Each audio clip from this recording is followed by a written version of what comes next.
Buenas tardes a todos e todas. Quero começar agradecendo a invitação, em meu nome personal e da professora Maria Manuela Magalhães Silva, que desgraciadamente não pode vir hoje, pero nosotros hemos hecho esta intervenção em conjunto.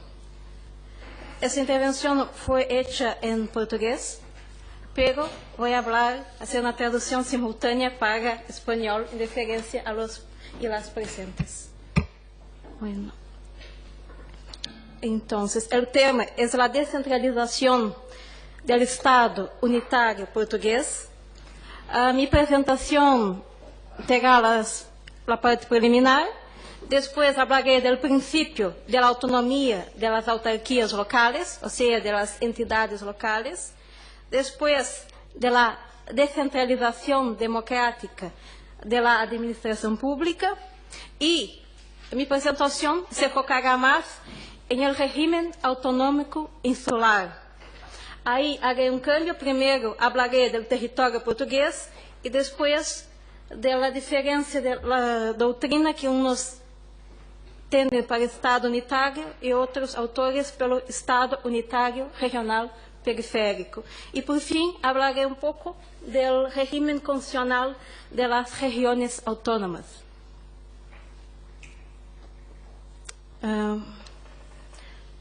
Portugal ha tenido 6 constituciones, 3 en el período monárquico y 3 en el período republicano.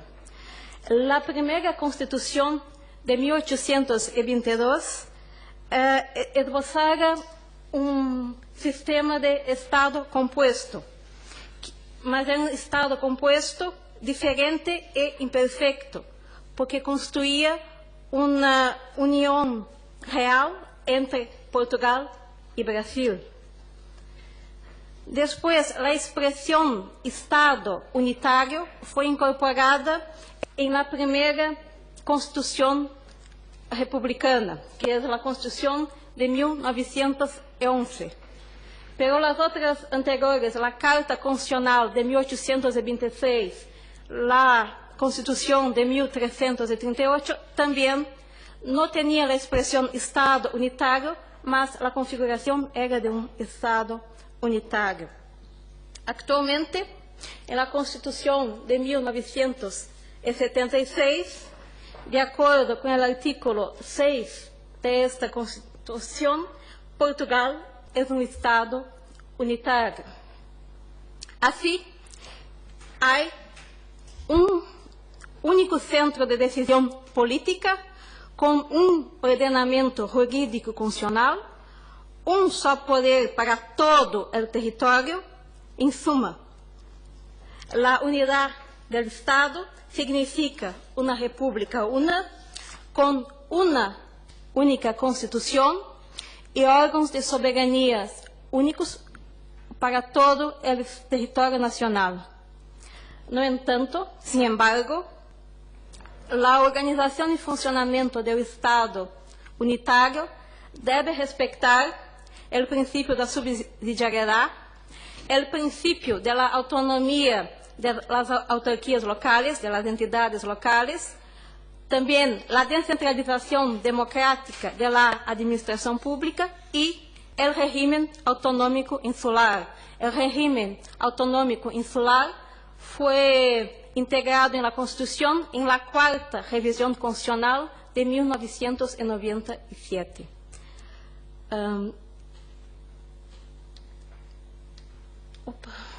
Não, deixa aqui. Tá certo.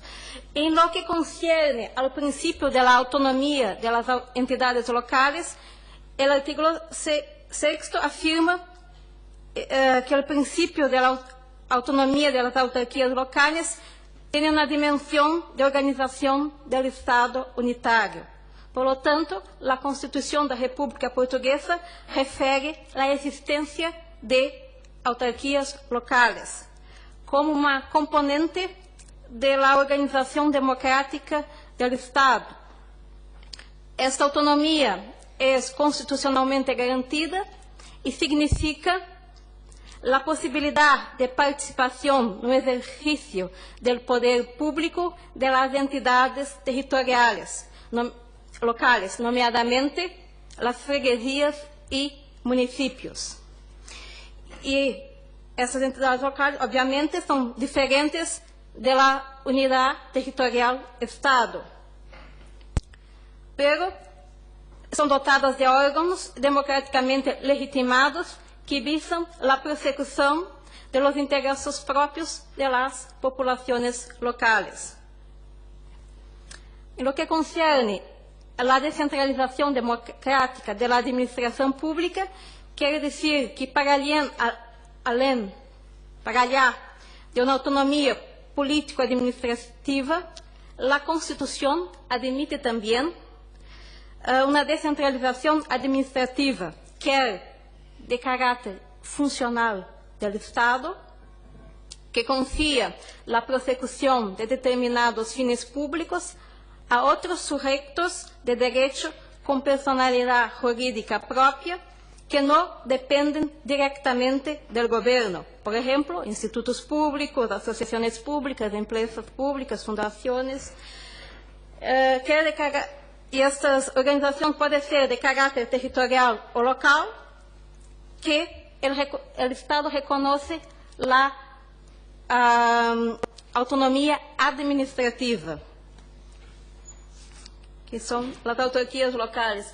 Entonces, el carácter unitário del Estado portugués convive perfectamente con la idea da regionalización administrativa, con regiones administrativas, porque a palavra que já disse algumas vezes son solamente descentralización administrativa en el continente y no tiene la naturaleza política que tienen las regiones autónomas.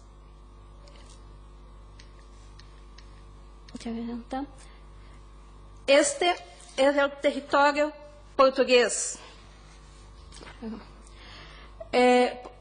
Portugués como Estado unitário regional, en su territorio hay la parte continental y las partes insulares, que son la región autónoma de las Islas Azores, que son un grupo de 9 islas pobladas por algo menos de 250.000 de habitantes y situadas en medio al Océano Atlántico, o sea, a unos 1.600 kilómetros de Lisboa.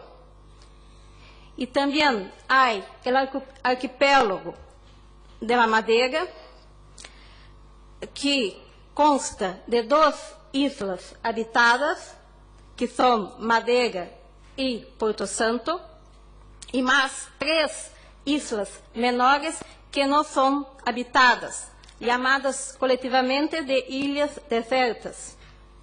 El archipiélago de las islas salvajes. La población de la Madeira es un poco mayor que de los Azores y está situada a unos 950 kilómetros de Lisboa. En relación a la Unión Europea, Azores y Madeira constituyen en zonas muy alejadas del territorio de la Unión Europea, de la Europa. Por lo tanto, la Unión Europea considera estas regiones denominadas como regiones ultraperiféricas. Y tiene esas regiones que enfrentarse, porque estas regiones tienen que enfrentarse una serie de dificultades relacionadas con sus características geográficas, en particular la lejanía, la insularidad y su reducida superficie, y muchas veces al relieve y al clima muy adversos.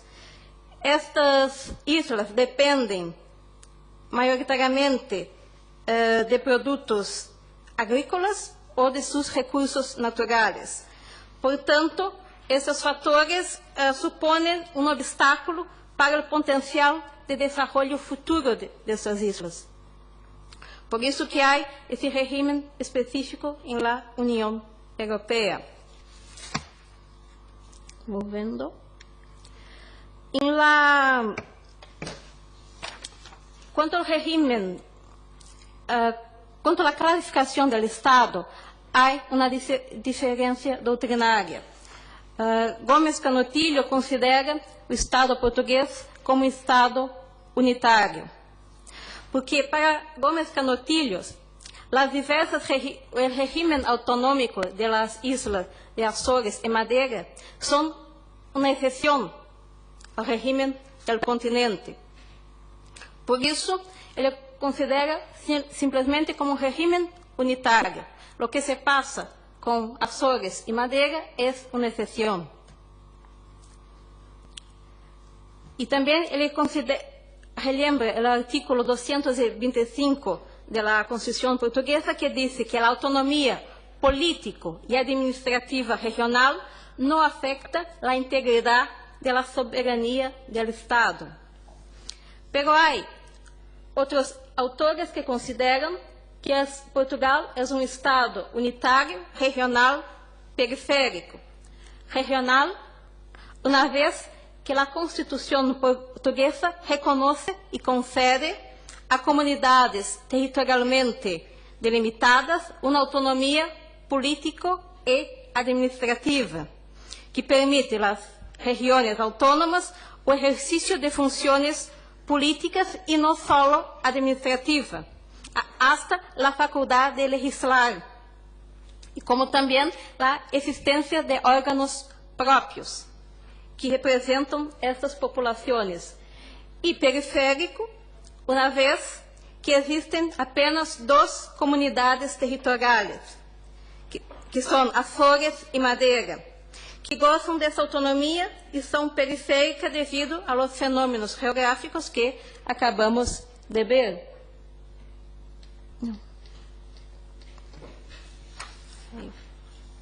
Quanto ao regime constitucional das regiões autônomas de Açores e Madrid, a Constituição portuguesa prevê o seguinte: cada uma dessas regiões, Açores e Madeira, possuem um estatuto político e administrativo. Este estatuto é elaborado por las Assembleias Legislativas de las Regiones Autónomas, pero é aprobado por la Assembleia de la República, que é o Parlamento português, um órgão central. Depois da iniciativa, cabe, como eu disse, a Assembleia de la República aprovar.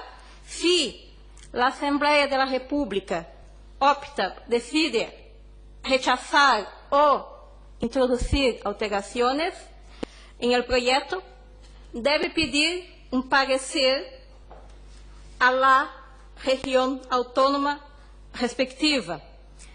E a Assembleia Legislativa de la região autônoma emite este parecer, pero o parecer não é vinculativo. O que vale vai ser a aprovação da Assembleia da República.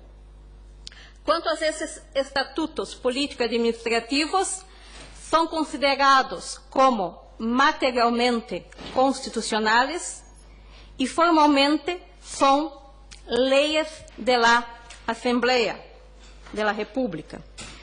No entanto, são leis especiais quanto à sua tramitação, sua elaboração, e também em relação dentro da hierarquia das leis da Assembleia da República, as leis dos estatutos autonômicos são leis ordinárias de valor reforçado e alcance general. Ou seja, essas leis impõem-se não só as leis, os decretos legislativos regionais, como também se impõem a outras leis da Assembleia da República. Portanto, tem esse valor infraconstitucional e supralegislativo. Por lo tanto, em el caso de violação das leis estatutárias, que são as leis que prevêem os estatutos políticos e administrativos das regiões autônomas. E neste gráfico se vê leis constitucionais, leis ordinárias, as de valor reforçado e de alcance general, que estão allá as leis estatutárias. Se uma lei reforçada violar a lei estatutária, sofre do vício da ilegalidade, como também as leis ordinárias comuns também podem sofrer esse vício caso forem contrárias ao estatuto administrativo da região autônoma.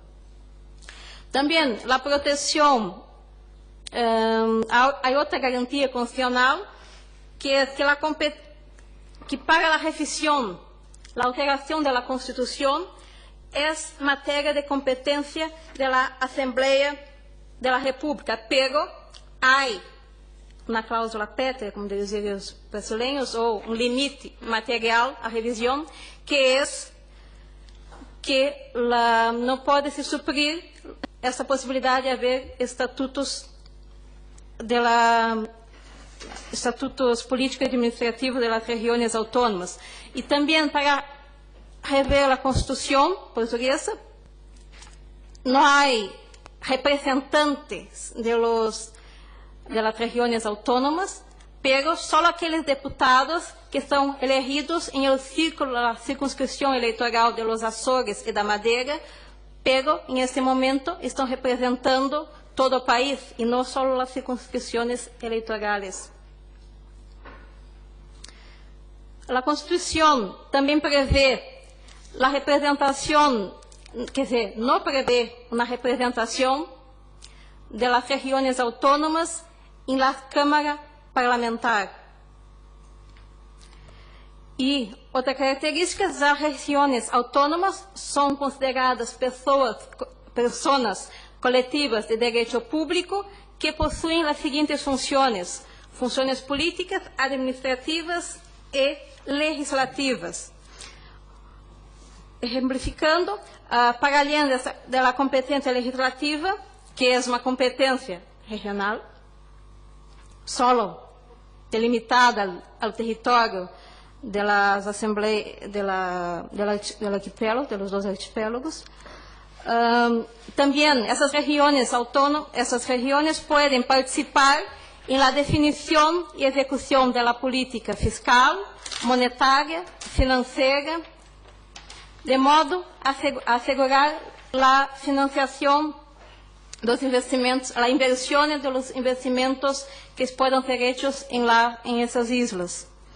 Também podem pronunciar-se sobre questão de competência de los órgãos de soberania em matérias que digam respeito a essas islas. E também podem participar em el domínio de las relações internacionais, em las negociações de convenções internacionais que les digam respeito. E também participar no processo da construção europeia, com uma representação nas instituições europeias de natureza regional. Por lo tanto, quando foi feito o Tratado de Adesão de Portugal à União Europeia, havia uma cláusula que previa a existência dessas duas regiões autônomas, cujos seus interesses deveriam ser preservados.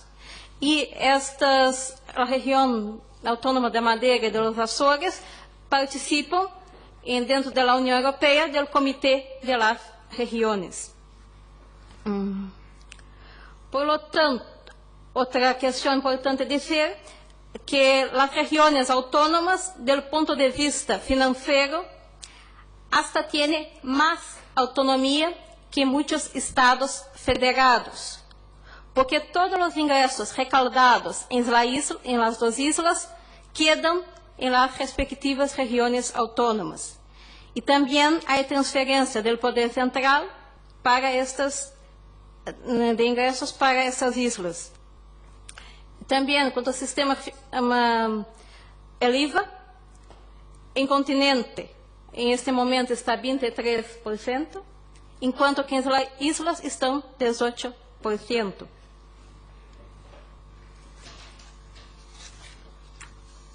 Em definitiva, eu quero dizer que, então, em el continente há descentralização, mas é uma descentralização solo administrativa, enquanto que na isla Açores ou Madeira há uma autonomia política e administrativa, portanto, há uma descentralização política. Muchas gracias por la atenção prestada.